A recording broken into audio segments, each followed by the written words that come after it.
Já alguma vez deu por si na cozinha, a preparar um belo refogado para um arroz de marisco ou um bacalhau à brás, e pensou que estava a dar à sua família o melhor da nossa gastronomia e da nossa saúde?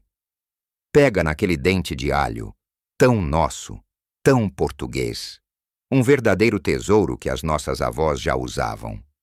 Mas e se eu lhe dissesse que a forma como a maioria de nós o utiliza pode, na verdade, estar a fazer mais mal do que bem? Pode parecer um choque, eu sei. Fomos ensinados a ver o alho como um remédio santo, o antibiótico dos pobres, bom para tudo, desde a constipação à tensão alta. A dolorosa realidade é que, sem o conhecimento certo, podemos estar a destruir os seus benefícios ou, pior ainda, a criar problemas de estômago e a interferir perigosamente com a nossa medicação. O segredo não é deixar de comer alho, de maneira nenhuma. O segredo é aprender a usá-lo com sabedoria. Neste vídeo, vamos descobrir juntos os 7 erros mais comuns que quase todos nós cometemos com o alho e que podem estar a sabotar a nossa saúde em vez de a proteger. Vou partilhar dicas muito simples para que possa corrigir estes hábitos e tirar o máximo proveito deste superalimento. Fique comigo até ao fim, porque o último erro é um que quase toda a gente comete, e a solução é tão incrivelmente simples que vai ficar de boca aberta. Vamos então começar com o primeiro erro, um que até é promovido por algumas pessoas como sendo uma prática saudável, mas que para muitos de nós, especialmente depois dos 60 anos, pode ser uma verdadeira armadilha para o nosso sistema digestivo. Falo do hábito de comer alho cru com o estômago vazio. Talvez já tenha ouvido dizer que engolir um dente de alho em jejum, como se fosse um comprimido, faz maravilhas pela imunidade ou pela circulação. A verdade é que, para um estômago mais sensível ou que já não tem a robustez dos 20 anos, isto pode ser um verdadeiro ataque. O alho cru é muito potente, contém compostos de enxofre que, em contato direto com a parede do estômago desprotegida, podem causar uma irritação tremenda. Isto pode manifestar-se como uma azia intensa, aquela sensação de queimadura que sobe pela garganta, dores de estômago, gases e até náuseas. Se já sofre de gastrite, refluxo ou úlceras, este hábito é absolutamente desaconselhado. Pense no seu estômago como um jardim delicado. Não lhe atiraria um ácido forte para cima, pois não? Para muitos de nós, é exatamente isso que o alho cru em jejum faz. A solução é simples. Nunca coma alho cru sozinho e de estômago vazio. Se gosta do sabor e dos benefícios do alho cru, inclua-o numa refeição. Pique-o finamente e misture-o num molho para a salada com azeite e vinagre, junte-o a uma tiborna com um bom pão alentejano e um fio de azeite, ou misture-o num paté de tremoço ou grão de bico. Desta forma, os outros alimentos servem como uma barreira protetora, permitindo que aproveite os benefícios do alho sem agredir o seu sistema digestivo. Agora passemos para um erro que acontece precisamente no extremo oposto. Na hora de cozinhar. É o segundo erro.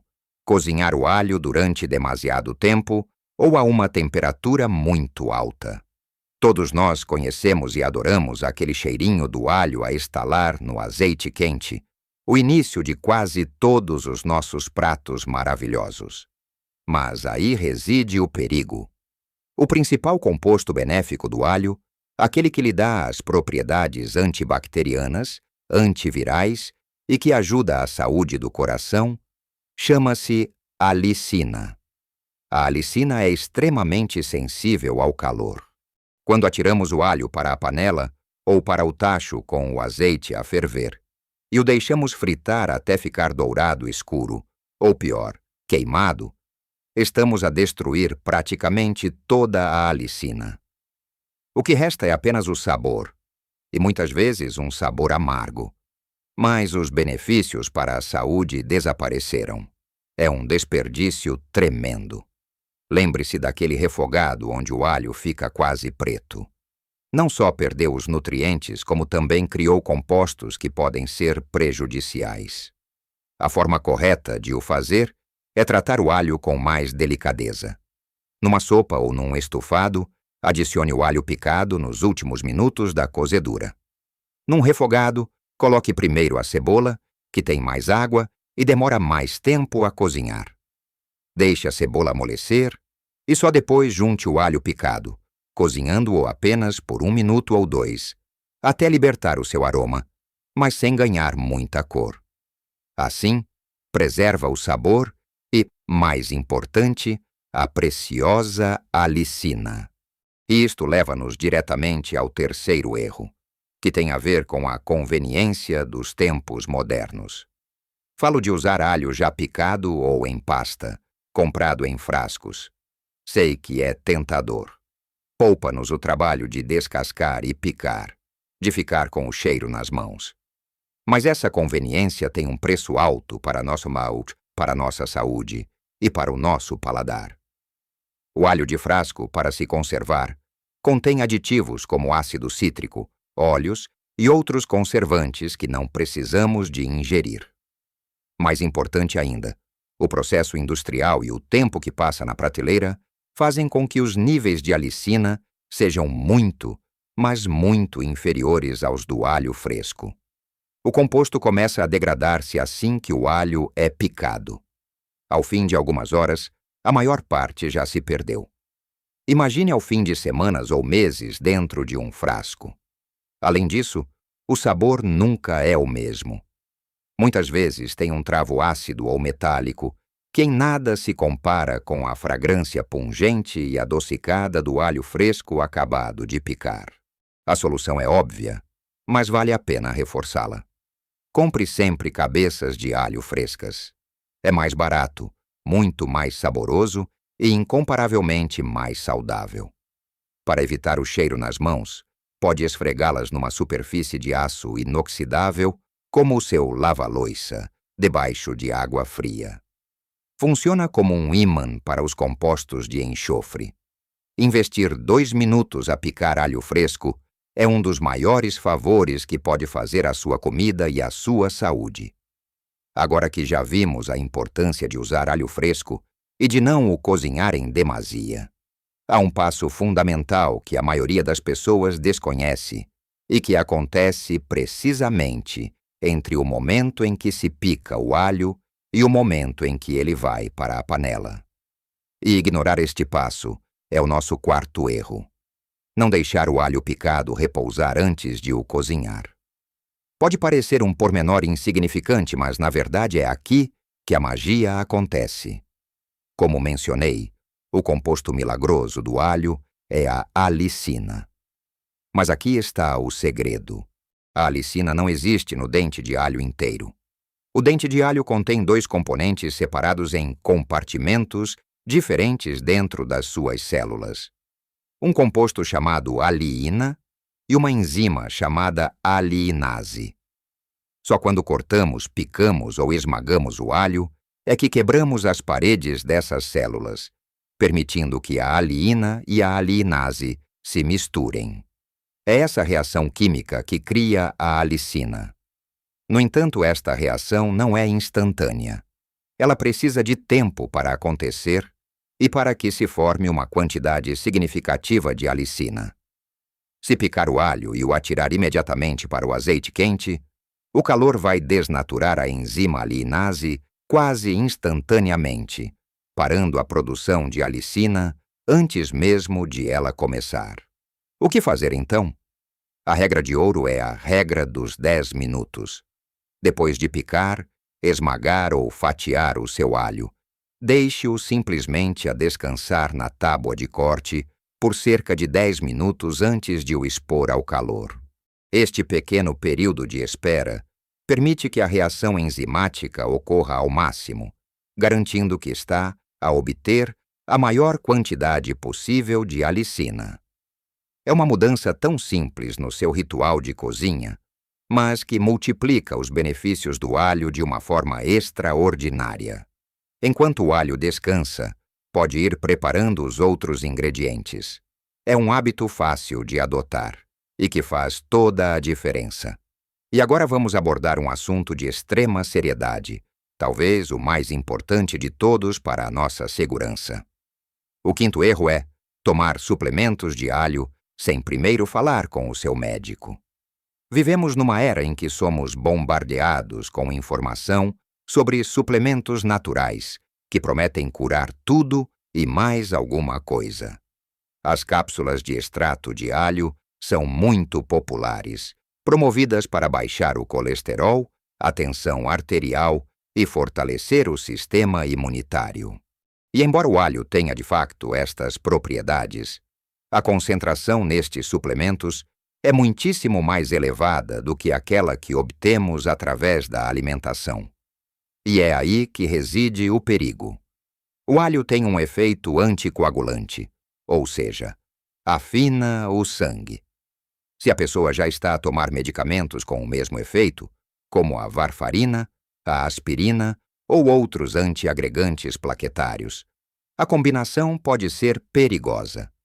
Pode aumentar drasticamente o risco de hemorragias e hematomas. Imagine o perigo de uma queda ou de um pequeno corte. Além disso, o alho pode interagir com medicamentos para a diabetes, para a tensão alta e até com certos medicamentos para o VIH. É também crucial parar de tomar suplementos de alho pelo menos 2 semanas antes de qualquer cirurgia, precisamente por causa do risco de sangramento excessivo. A história da Dona Amélia, uma vizinha minha, é um alerta. Ela começou a tomar cápsulas de alho por conselho de uma amiga, sem dizer nada ao seu médico de família. O que ela não sabia é que o suplemento estava a interferir com a sua medicação para a tensão, deixando-a perigosamente baixa. Um dia sentiu-se tonta e caiu na cozinha. Felizmente não se magoou com gravidade, mas o susto foi enorme. A regra é clara e inegociável. Nunca mais nunca comece a tomar um suplemento, por mais natural que pareça, sem a aprovação explícita do seu médico ou farmacêutico. Eles conhecem o seu historial clínico completo, as suas condições e todos os medicamentos que toma. Comer alho na comida é uma coisa, tomar extratos concentrados em cápsulas é outra completamente diferente. A sua segurança tem de vir sempre em primeiro lugar. Este ponto sobre a medicação é vital, mas o próximo erro está relacionado com uma crença muito nossa, a de que, se um pouco faz bem, então muito fará ainda melhor. Este é o 6º erro. Pensar que consumir grandes quantidades de alho é sempre benéfico. Todos nós apreciamos um prato com um sabor bem vincado a alho, seja numas ameijoas a bulhão pato ou numa simples assorda. No entanto, a moderação é a chave para tudo na vida, e com o alho não é diferente. Consumir alho em excesso, especialmente cru, pode sobrecarregar o nosso sistema digestivo. Pode levar a uma série de desconfortos, como inchaço abdominal, excesso de gases, cólicas e até diarreia. É o que os especialistas chamam de problemas gastrointestinais. Além disso, os compostos de enxofre do alho, que são tão benéficos, são também responsáveis pelo hálito característico e podem ser excretados através dos poros da pele, resultando num odor corporal forte e persistente. Isto pode ser embaraçoso e afetar a nossa vida social. Ninguém quer ser conhecido como a pessoa que cheira sempre a alho, por muito que gostemos do seu sabor. Mais preocupante ainda, como já falamos, é o seu efeito anticoagulante. Consumir doses muito elevadas de alho de forma consistente pode aumentar o risco de sangramento, mesmo para quem não toma medicação específica para esse fim. Então, qual é a dose certa? Não há um número mágico que sirva para todos, mas a maioria dos estudos e especialistas aponta para 1 a 2 dentes de alho por dia, como uma quantidade segura e eficaz para obter os seus benefícios sem sofrer os efeitos secundários. O mais importante é ouvir o seu corpo. Se depois de uma refeição rica em alho se sente inchado ou com desconforto, talvez seja um sinal para reduzir a quantidade da próxima vez. E, finalmente, chegamos ao 7º e último erro, aquele que eu disse que o iria surpreender pela sua simplicidade e por ser tão comum. Trata-se da forma como guardamos o alho. Onde é que guarda as suas cabeças de alho? Se a sua resposta foi no frigorífico, então está a cometer este erro. Muitas pessoas guardam o alho no frigorífico, talvez na gaveta dos legumes ou na porta, pensando que assim se conserva por mais tempo. Na verdade, o ambiente frio e úmido do frigorífico é o pior inimigo do alho. O frio estimula o alho a germinar. Já reparou naqueles rebentos verdes que começam a sair do meio dos dentes? Isso acontece muito mais depressa no frigorífico. Embora o alho germinado não seja tóxico, muitas vezes desenvolve um sabor mais forte e amargo, que pode estragar o paladar dos seus cozinhados. Além disso, a umidade pode fazer com que o alho fique mole, borrachudo e até que ganhe bolor. Então, qual é o local ideal? É exatamente o oposto do frigorífico. O alho precisa de um lugar fresco, seco, escuro e com boa circulação de ar. Uma despensa arejada é perfeita. Pode guardá-lo numa cesta de vime, num saco de rede ou naquelas tradicionais bilhas de barro para alhos, que são porosas e permitem que o ar circule. Guardar o alho nestas condições pode fazê-lo durar meses, mantendo-se firme, saboroso e potente. Portanto, da próxima vez que chegar das compras, resista à tentação de o colocar no frio. Encontre-lhe um cantinho escuro e feliz na sua despensa. Como vimos, pequenos ajustes na forma como escolhemos, preparamos, cozinhamos e guardamos o alho podem fazer uma diferença gigantesca. Desde dar-lhe aqueles 10 minutos preciosos para ativar, depois de o picar, a não o deixar queimar no refogado. E claro, a ter o máximo respeito pela sua potência, especialmente no que toca a suplementos e interações com medicamentos. Não se trata de ter medo deste ingrediente fantástico, mas sim de o compreender, de respeitar a sua natureza e de usar a sua força a nosso favor. Lembre-se, não precisa de mudar tudo da noite para o dia. Talvez possa começar por tirar o alho do frigorífico ou por esperar uns minutos antes de o juntar ao tacho. Cada pequena mudança é um passo em frente para a sua saúde e para o seu bem-estar. A verdadeira sabedoria não está apenas em saber o que fazer, mas também em aprender o que evitar. Agora, adoraria ouvir a sua voz. Qual destes erros reconheceu nos seus próprios hábitos na cozinha? Ou talvez tenha uma dica especial da sua família para usar alho que queira partilhar com todos nós. Por favor, deixe o seu comentário aqui embaixo. Gosto muito de ler as vossas histórias e de aprender convosco também.